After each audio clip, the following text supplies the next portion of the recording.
weeknights. This is CNN. More people get their news from CNN than any other news source.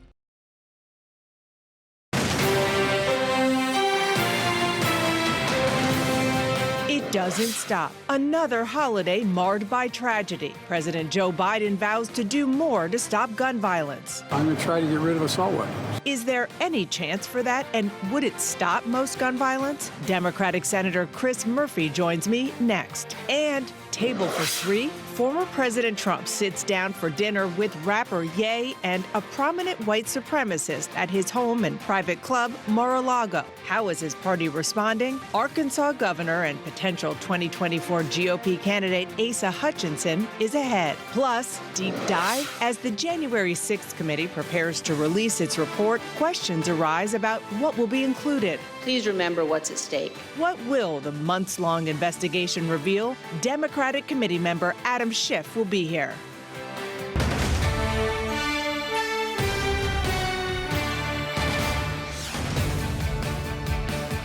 Hello, I'm Dana Bash in Washington, where the State of our Union is gearing up for the holiday season.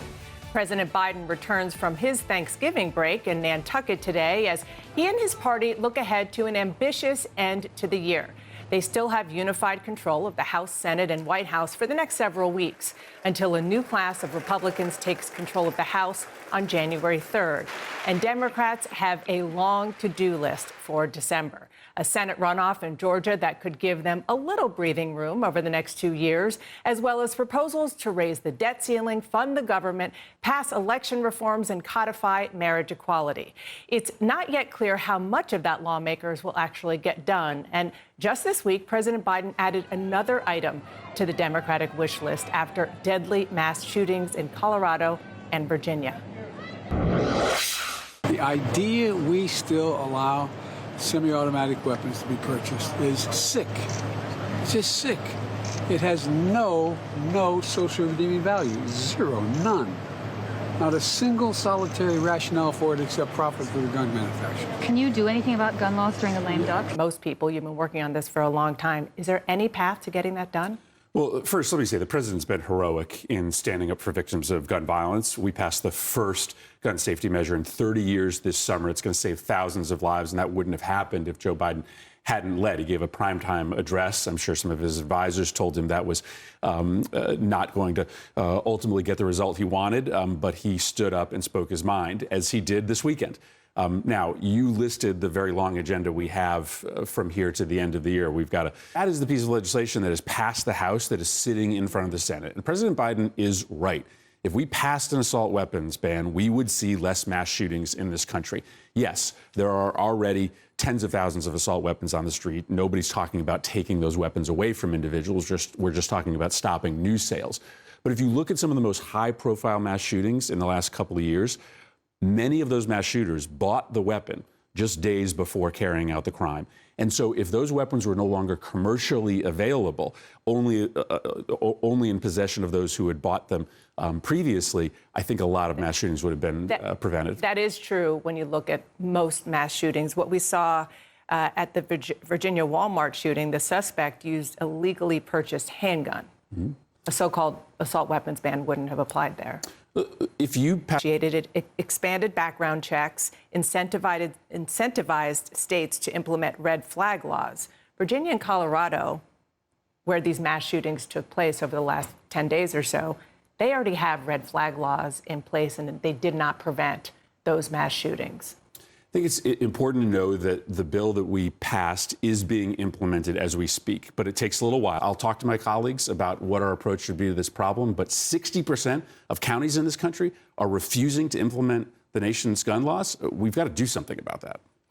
Sandy Hook, the 10th anniversary, it's hard to believe, the 10th anniversary of that horrific mass shooting is next month. That motivated most of your efforts, I think it's fair to say, combating gun violence. What's going on? Gun violence, it's another reminder of just how unique this epidemic is in the United States. This is a choice to allow this to continue to happen. The laws that we're talking about passing, red flag laws, assault weapons bans, they're wildly popular. I mean, they're not actually that controversial outside of Washington, and I hope that this year or next year we'll finally be able to do something.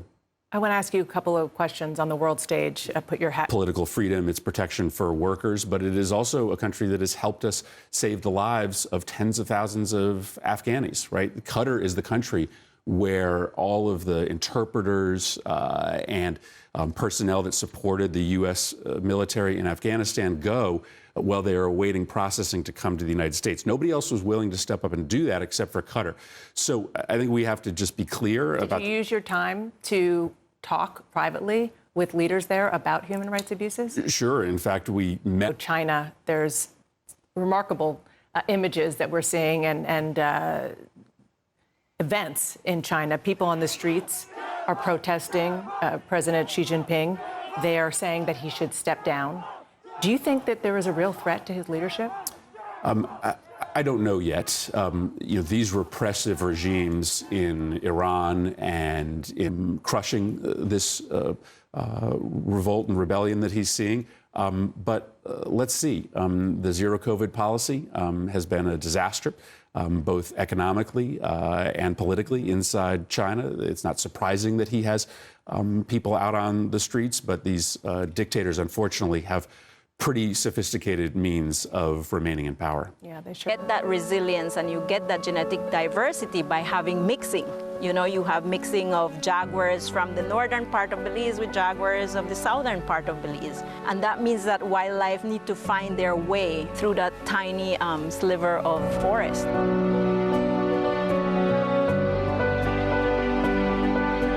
Imagine you're getting squeezed on both sides. Distribution. So of our products, it's been largely financial institutions, bank branches, to oversimplify it, and physical plastic. Well, that paradigm is fundamentally shifted. Which countries do you think you're going to focus on for expansion? Nigeria is one that is booming. You've got lots of fintechs out there. We've done partnerships. We did an investment with InterSwitch, which is... And Holocaust denier Nick Fuentes. Trump insisted Friday that he hadn't previously known Fuentes, but a source tells CNN he found the white supremacist, quote, very interesting, particularly Fuentes' ability to rattle off statistics and data and his familiarity with Trump world. Here with me now is Arkansas Republican Governor Asa Hutchinson, who is considering challenging Donald Trump for the 2024 GOP nomination. Governor, thank you so much for joining me. I know as U.S. Attorney in Arkansas, you personally prosecuted white supremacist groups. What's your reaction to racist or anti-Semite? And so it's very troubling, and it shouldn't happen. And we need to avoid those kinds of empowering the extremes. And when you meet with people, you empower. And that's what you have to avoid. You want to diminish their strength, not empower them. Stay away from it. Trump has released multiple statements. What he's doing is he's denying knowing Nick Fuentes, but he's not condemning his views, let alone condemning Kanye West's history of anti-Semitic comments.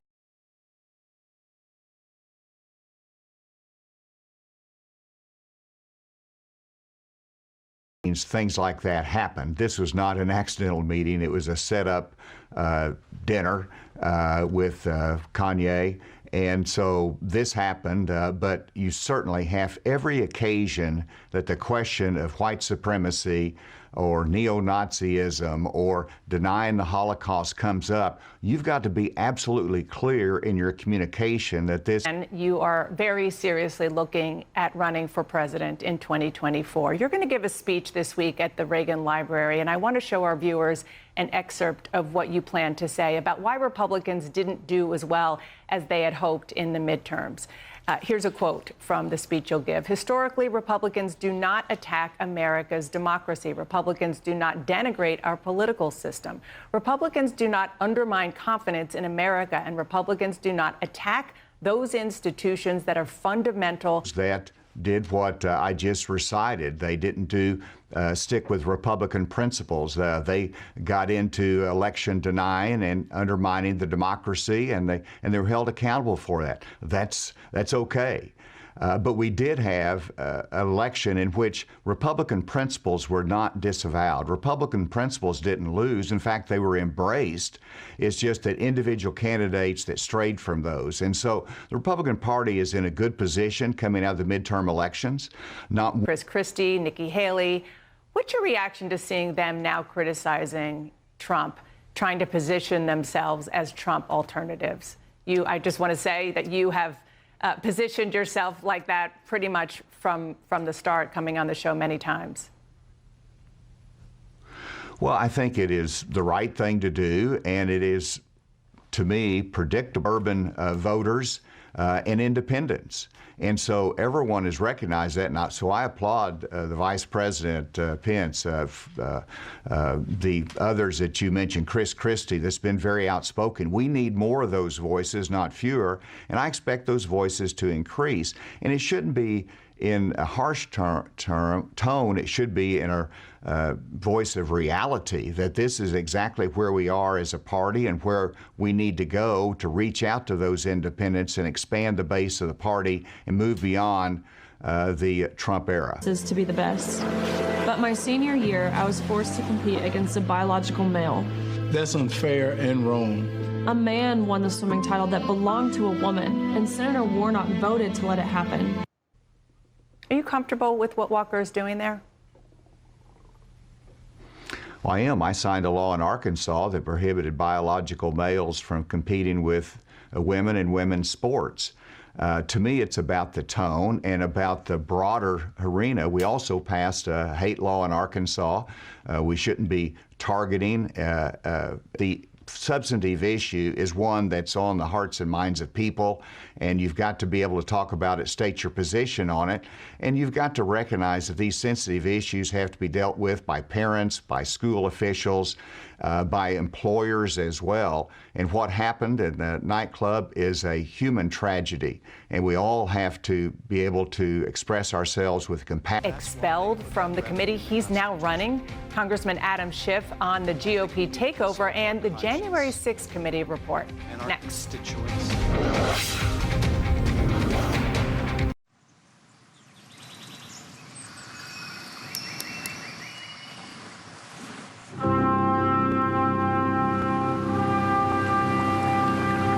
To bring harmony back to the forest. Please join us. Save the tigers.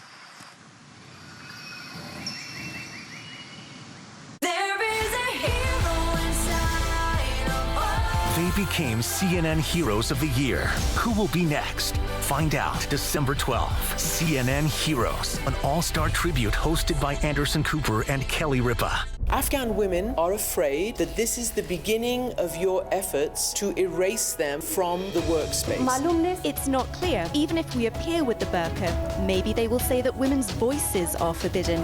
Did you ever imagine that you would be prevented from going to school? Girls' education is fundamental to the dignity of Afghan life. Do you believe that young girls will be allowed to go to school here in Afghanistan?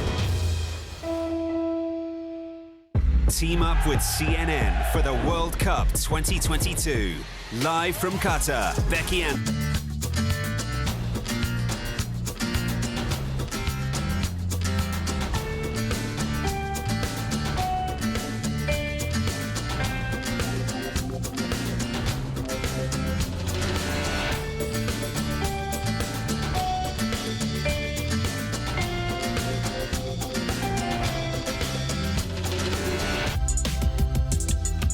Check in, log on, and get connected with all of the latest developments at your fingertips.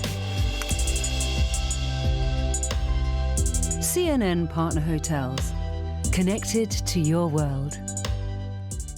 Celebrate the extraordinary women at the top of their game. These are the leading women of Japan. From tech, I've always wanted to build technology to help people, to culture. I want to create something that tastes refined and delicious. Congresswoman Liz Cheney was only interested in evidence that pertained to former President Trump, which prompted a fiery response from a spokesperson for Cheney and also one from the committee. Here with me now to discuss January 6th and a lot of other issues is a member of that committee, Democrat Adam Schiff. Thank you so much for coming in. Great to be with you. Let's start. First, we're told the final January 6th report would likely almost entirely focus on Donald Trump, potentially leaving out a significant amount of your committee's report and investigation in other areas. That's what The Post said, is it true? No. I mean, at least I certainly hope not. I would like to see our report be as broad and inclusive as possible. We are discussing as a committee among the members what belongs in the body of the report, what belongs in the appendices of the report, what is beyond the scope of our investigation.